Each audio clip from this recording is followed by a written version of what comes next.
লিগা I কুলাগুলি করি ঈদের দিন ধনী গরিব কোনো ভেদাভেদ আছে রে?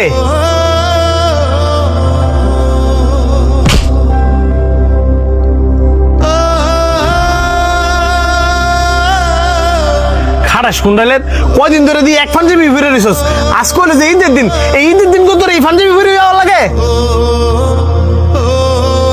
কালকা মায় রাত্রি পাঞ্জাবিটা ধুয়ে দিছে, এটা ধোয়া পাঞ্জাবি। দুয়াইলে কি হইব? এটা তো পুরান পাঞ্জাবি। ঈদের দিন মানুষ নতুন পাঞ্জাবি পরে, এটাও জানোস না? আয়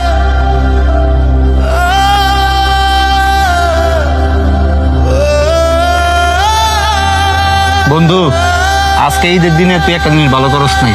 ভালো করি নাই? কি ভালো করি নাই? তুই একটা মানুষের মনে কষ্ট দিছস। মানুষের মনে কষ্ট দেওয়া ঠিক না। তুই শান্তরে কইছস না ঈদের দিন নতুন জামা পরে নামাজ পড়তে হইব, এটা কোনো জায়গাতে লেখা নাই। আমগো রাসূলুল্লাহ সাল্লাল্লাহু আলাইহি ওয়াসাল্লাম কি কইছে জানোস? ঈদের দিন নতুন জামা পড়তে হইব এমন কোনো কথা নাই। তুমি ঈদের দিন পরিষ্কার পরিচ্ছন্ন জামা পরে সালাত আদায় করতে পারবা। ঈদ মানে কি জানোস? সবার সাথে সবার আনন্দ ভাগাভাগি করে নেওয়া। ঈদের দিনে কোনো ধনী গরিব ভেদাভেদ চলে না। তোর যদি কোনো চিরশত্রু থাকে, তোর উচিত ঈদের দিন হ্যার সাথে মুসাফা করা, হ্যাঁ কাছে টেনে নেওয়া। তুই ঠিকই কইছস। তাড়াতাড়ি আয়, সবাই মনে হয় দিকটা গরু উতাই লাইছে। বন্ধু রে, কুরবানি গোস্ত খাওয়ার মজাই আলাদা। আর আমার মায় যা রান্না করছে, খায়া দেখ আমার পেটের অবস্থা। আমার মা রাতে রান্না কম না, আবার হয়েছে মহিষের গুস্ত।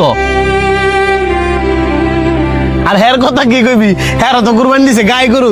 রে তোর গাই গরুর গুস্ত কেমন লাগলো? গাই গরুর গুস্ত স্বাদ তুই বুঝলি রে? কালে কি আর গরু খাইলে হইলে? গায়ে গরুর গুস্ত মজা, এটা আমিও শুনছি। কিরে শান্ত, তুই দূরে খাচ্ছিস কি লিগা? কাছে আয়, তুই কি ভাত খাইছিস শুনি? আমি খাইছি না অন। খাইছস নাকি লিগা? তোর আত্মীয় স্বজন কে কি তোর বাসার গরুর গুস্ত ফাড়ায় নাই? না, এমন অব্দি কেউ গরু গোস্ত ফাড়ায় নাই। হ্যালো, আসসালামু আলাইকুম মা। বাবা তাড়াতাড়ি বাড়িতে আয়, গোস্ত রানছি। তোর বন্ধু জানি আছে না, হ্যাঁ গো কোরবানির গোস্ত দিয়ে গেছে। ঠিক আছে মা, আমি আইতেছি।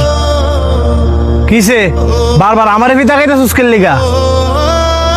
আমার অপমানও করস, আবার আমার বাসাত গরুর গোস্ত ফাড়াইছস।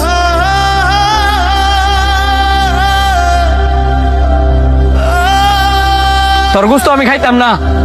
তুই না খেলে নাই, তোরে দিয়েছি গুস্ত, আমি আন্টির গুস্ত দিয়েছি, আন্টি গুস্ত খাইবো